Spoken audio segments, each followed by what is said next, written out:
met them. The very first time that I met them, like face to face. Kato told me that they had been friends for a while. Blah blah blah. Actually, pretty good dudes. Really humble. No ego. No nothing. Just pretty humble dudes.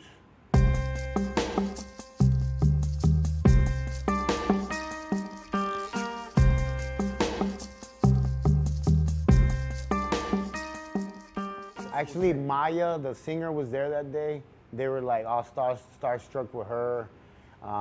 She was there, and it was just a normal day. Went home, but I started seeing them a little bit more. But then I started seeing them with like different. I would see them with also from this same disciples. I would see them. So the biggest people. Yeah, so I started putting two and two together, and I was like, okay, you know, but. My thing of how I've always carried myself is like, I'm not the type of guy to take a picture with the celebrity. Like I don't want a picture. I just want to shake your hand. That's it. So never asked them for nothing. I would see them at nightclubs. They would buy me a bottle here and there. You know, say what's up. You know, they were the only ones that were actually riding around in Bentleys in the neighborhood. So you knew who they were. Did everyone start to get the impression, okay, these guys are even yet another step up the food chain from someone like Kato? Oh yeah, those if you want to be somebody, you want to be them.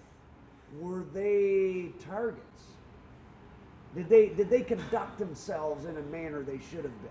I think that when you're that up in the food chain, man, I think that you're supposed to carry yourself in a whole, like, I call it being a ninja in the shadows. If it would have been me in those shoes, I would have been riding around in an old ass Nissan with regular clothes on and just, you know. But that's no fun. It's not, but it's safe. I mean, we see it from all the stories, American Gangster. We see all the stories that's always. I mean, even Scarface, the woman, the pizzazz, like it always leads to that. But I think it's in our. That's the whole point of doing it, especially when you're young. Yeah, it's in our genes to like want to shine. So I don't know. It's just it's the devil, man. Like it's crazy. Actually, when I moved down here with 3 trucks and about 120 grand. And that was fresh out of beating the gun case. Yeah. A couple months. But I was broke like 2 weeks later because I was still living the lifestyle and I didn't have nothing coming in. No income, yeah. So I had to get a job. I started as a laborer. The first day I worked, I almost cried because I was digging holes for $10 an hour. Then after that day, I was like, man, fuck this. If I'm gonna be working, I'm gonna be fucking superintendent. Why should I be digging holes if I'm smarter than this? Yeah. So I started studying. I started studying the codes. I went to OSHA, the Safety Construction School, got all my certifications. 6 months later, I ended up being the superintendent for the whole company. So I've always been a hustler. I've always wanted more. So that's what I did. So me going back to Chicago was it just wasn't an option. So when I got the call from Valerie, and I went over there to the funeral and everything, it didn't sink in until I came back. I fell into a pretty deep depression mode, started using a lot of drugs. Just was really hooked on drugs bad. Marijuana, cocaine. Crack cocaine. And I would drink every day, I would smoke every day. It was really bad. The depression was really bad. I don't know why, it just felt an emptiness in my heart. Maybe because I was just telling your buddy, about a year later, Kato came to me in a dream, and we were both sitting on a bus stop. And he was telling me that he was proud of me. And I was telling him that I wanted to go back to Chicago because I missed the lifestyle. And he's like, no, stay down here. You're gonna be safe down here. You're gonna make it. And I was like, no, I wanna go back. And he's like, just promise me you'll stay here. He got on the bus and left. I started chasing the bus, started crying, and at the time my girlfriend woke me up. She said, you were crying, like snobbing. And From that day on, I stopped using drugs. I stopped smoking crack cocaine. And I started getting my life a little bit better. I can't say 100% because it's not true, but I started doing better. And he's one of my biggest motivational factors now, like to actually do what I'm doing now. Because if I don't finish it, then it was all for nothing.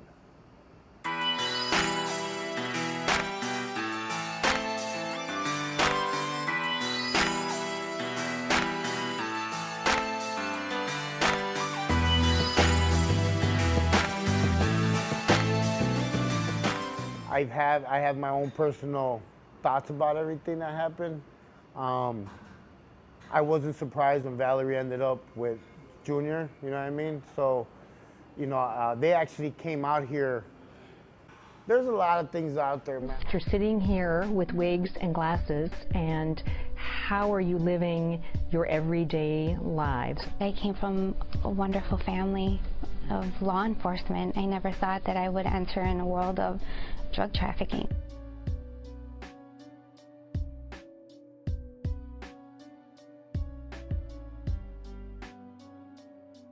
I always tell people there's like 4 sides to a story. I wasn't surprised that Valerie was with Junior because Valerie's very beautiful and everybody wants a trophy wife, you know, and that was, and to refresh everyone's memory, Kato was already Valerie's second gangster husband, not to mention boyfriend. Not anybody could afford Valerie. Valerie was very high maintenance. And she added to a guy's business. Yes, you know, she knew how to carry herself. She had connections. She knew how to mingle the crowd. So it was a plus. They came out here on vacation, I want to say about maybe a year later after Kato's death. Oh, they were together that quick. And they were out here, and I went to go see them. Do you think they were fooling around Kato's alive, or you don't know? Nah, I don't. But they immediately. Yeah. You think their relationship was as much of a business venture as a love story? They probably started that business and then ended up love, if you want to call it that. If you want to call it love. But, you know, they came out here. I seen them. I talked to Junior. Then after that, I didn't see her or heard from her for a while. What did you and Junior discuss? I mean, nothing. We were just, you know, they came out here. I kind of showed them around town. You know, pretty much. At this point, they're, according to federal documents and their own confessions and El Chapo himself and the records of the Sinaloa cartel, at this time you would have been showing them around Phoenix. I mean, they could have been 2 of the couple biggest drug dealers in the entire United States. Yeah. Did you get that feeling, or you weren't talking about that kind of stuff? Nah, man. It's just, I think the biggest thing that Valerie always seeked of me when we would meet up or talk was that bond, that family bond that we had. And then when they came in, it was, hey, how are you doing? We went out to eat. We hung out, had some beers. And it didn't bother you that she had jumped straight from his death to a new guy. That's just the way it was. It's just the way it is, man. I mean, that's how she was anyway. So. I mean, I think a lot of people, I just separated from my baby's mom, and a week later I met my girl, and we're living together now. Yeah. And it's like, they tell me, oh, you moved too fast. I'm like, no, motherfucker, I spent 17 years in prison. Like, what is fast? Like, I want to be happy too. So like, it is what it is, man. So how'd you get this last prison sentence? I was staying out of trouble, you know, and I got an itch for making easy money. I was working actually part-time as a bouncer at a strip club. What year would this have been? I want to say 2008, 2009. So for all this money you made, there's not really much left over. I don't have shit. Working as a bouncer, I meet this cat, this Mexican cat, and I know how to read people right away, man. I know what you're doing by what you're wearing, what you're dressed like, what you're driving. So right away, I know what's up. So I start befriending him. There's always something behind my madness. So I hook up with him, slowly throws me 50, get rid of it one day. He's like, Now, damn. you were sent to Chicago or got rid No, of it? right here. Okay. The trial of Juan El Chapo Guzman is taking place in New York right now, but most of the specific charges that got him brought to New York and extradited from Mexico so he could stand trial in the United States got their start in Chicago, Illinois. To quote the federal prosecutor, we started a case against the traveling vice lords on the west side of Chicago and went all the way up to the mountaintops of Mexico.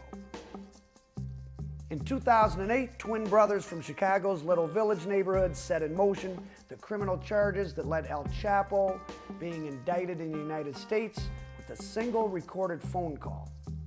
Their names were Pedro and Margarito Flores, and during the mid-2000s, they were possibly the biggest distributors of Sinaloa cartel drugs in the entire United States.